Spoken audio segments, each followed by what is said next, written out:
આપ નિહાળી રહ્યા છો એસ લાઈવ ન્યૂઝ બુલેટિન। નજર નાખીએ અત્યાર સુધીના મુખ્ય સમાચારો પર। વાતાવરણમાં અચાનક પલટો, રાજ્યમાં અમુક સ્થળોએ પડ્યો વરસાદ।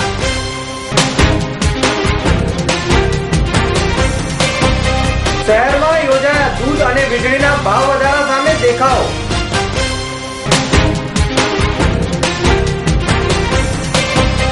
ઉત્તિષ્ટા ઈ એજ્યુકેશન એક્સપો 2014 નો આજથી પ્રારંભ।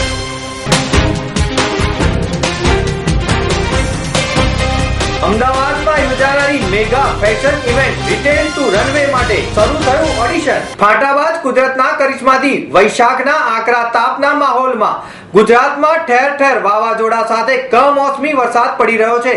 ક્યાંક ક્યાંક કરા પડતા હોય સ્થાનિક લોકો આશ્ચર્યમાં ગરકાવ થઈ ગયા હતા। આજે સતત ત્રીજા દિવસની સાંજે રાજ્યમાં માવઠું પડ્યું હતું। દરમિયાન હવામાન વિભાગ દ્વારા આવતીકાલે પણ અમદાવાદ સહિત રાજ્યના છૂટાછવાયા વિસ્તારોમાં હળવાથી મધ્યમ પ્રકારનો વરસાદ અથવા તો ગાજવીજ સાથેનો વરસાદ પડવાની આગાહી છે। ગુજરાતમાં વૈશાખી વાયરા લોકોને દઝાડી રહ્યા છે। આકાશમાં અગનગોળો વરસી પડ્યો હોય દિવસના સમયમાં લોકો શેકાઈ રહ્યા છે, પરંતુ છેલ્લા 3 દિવસથી વાતાવરણમાં અચાનક યુટર્ન લઈ લીધો છે। જ્યાં ગગનમાં સૂર્યનારાયણ આગ ઓગતા હોય તેમજ ઢળતી સંધ્યા સુધીમાં તો આકાશમાં અચાનક કાળા ડિબાંગ વાદળોથી ઘેરાઈ જાય છે। ધૂળની ડમરીઓ સાથે ભારે પવન ફૂંકાય છે અને પછી કરા સાથેનો વરસાદ પડવાનો શરૂ થઈ જાય છે।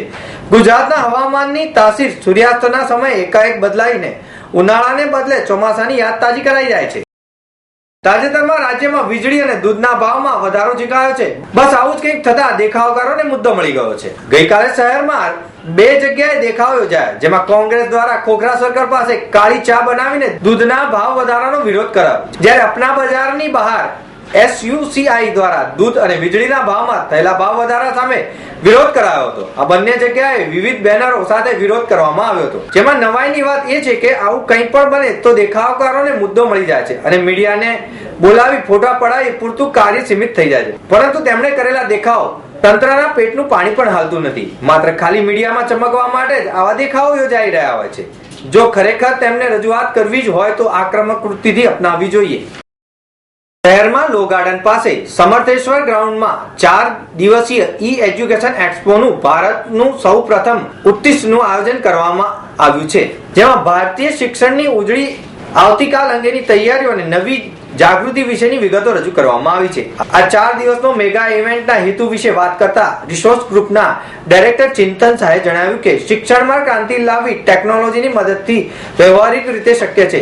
ઈ એજ્યુકેશન એક્સપો વિશે વિગતો આપતા તેમણે વધુમાં જણાવ્યું કે આ આજની આવશ્યકતા છે અને ભારત વિશ્વની વિશાળ શિક્ષણ પ્રણાલીમાંનો એક દેશ છે, જેમાં 1 મિલિયનથી વધુ શાળાઓ અને 18,000થી પણ વધુ શૈક્ષણિક સંસ્થાઓનું બહોળું નેટવર્ક છે। દેશની અડધાથી વધુ 1.5 મિલિયન જનસંખ્યા શિક્ષણ ક્ષેત્રે ટાર્ગેટ માર્કેટ તરીકે છે અને તેમાં સંબંધિત સેવાઓને પણ સમાવેશ થાય છે। અમારું એક્ઝિબિશન ઈ લર્નિંગ પર સ્પેસિફિકલી અને એ 6 જૂનથી 9 જૂન 2014 પર સમથેશ્વર મહાદેવ ટેમ્પલ પર લો ગાર્ડન આગળ થવાનું છે અને અમે એક પ્લેટફોર્મ પ્રોવાઈડ કરવા માંગીએ છીએ ઈ લર્નિંગ ઇન્સ્ટિટ્યૂટ્સ અને સ્ટુડન્ટ્સ અને ઇન્વેસ્ટર વચ્ચે કે તેઓ એક પ્લેટફોર્મ પર આવે, આ પ્લેટફોર્મ શેર કરે અને આને એક માધ્યમ બનાવે કે જેથી ઈ લર્નિંગ ગુજરાતમાં અને સ્પેસિફિકલી ઇન્ડિયામાં જેનો ગ્રોથ 20% જેટલો કહેવાય છે 2017 સુધી એક સારી ઇન્ડસ્ટ્રીઝ બને અને લોકોને એનો બેનિફિટ મળે। કેનર રિસર્ચના અનુસાર ભારતીય ઈ લર્નિંગ ઇન્ડસ્ટ્રીઝ $1.29 બિલિયન નું કદ નાણાકીય વર્ષ 2018 સુધીમાં રહેશે। આમ છતાં હજુ ઈ લર્નિંગ ઇન્ડસ્ટ્રીઝ વિશે ઘણી ઓછી જાગૃતિ કેળવવામાં આવી છે। શાહે વધુમાં જણાવ્યું કે અમારે 4 દિવસીય એક્સપો ઉત્તિષ્ટનો હેતુ એજ્યુકેશનને નેટવર્ક પોર્ટલથી લઈને ડિજિટલ ક્લાસરૂમમાં 60થી વધુ એક્ઝિબિટર્સ તેમાં સામેલ થાય છે અને તે વિદ્યાર્થીઓ, રોકાણકારો અને ઇન્ડસ્ટ્રીઝને વેબસાઇટ સાથે જોડીને યોગ્ય પ્લેટફોર્મ આપનાર છે। આ એક એવું પ્લેટફોર્મ બની રહેશે કે જ્યાં કોઈ પણ વ્યક્તિ ઈ લર્નિંગ પ્રોવાઈડર સાથે સંપર્ક કરી શકશે। અમદાવાદમાં આગામી 13 થી 15 જૂનના રોજ રિટેલ ટુ રનવે નામનો ઇન્ટરનેશનલ ફેશન શો યોજાનાર છે, ત્યારે આ મેગા શો માટેનું ગુજરાત ઓડિશન શરૂ થઈ ચૂક્યું છે। આગામી 11મી મેના રોજ અમદાવાદ ખાતે 12મીએ વડોદરા ઓપન ઓડિશન રાઉન્ડ યોજાનાર છે। આ ઓડિશન રાઉન્ડ અંતર્ગત ગુજરાતમાંથી 50 ટોપર્સ પાર્ટિસિપન્ટ્સને પસંદ કરાશે અને તેમાંનું ગ્રુપિંગ કરી અને તેમને ટ્રેનિંગ આપવામાં આવશે.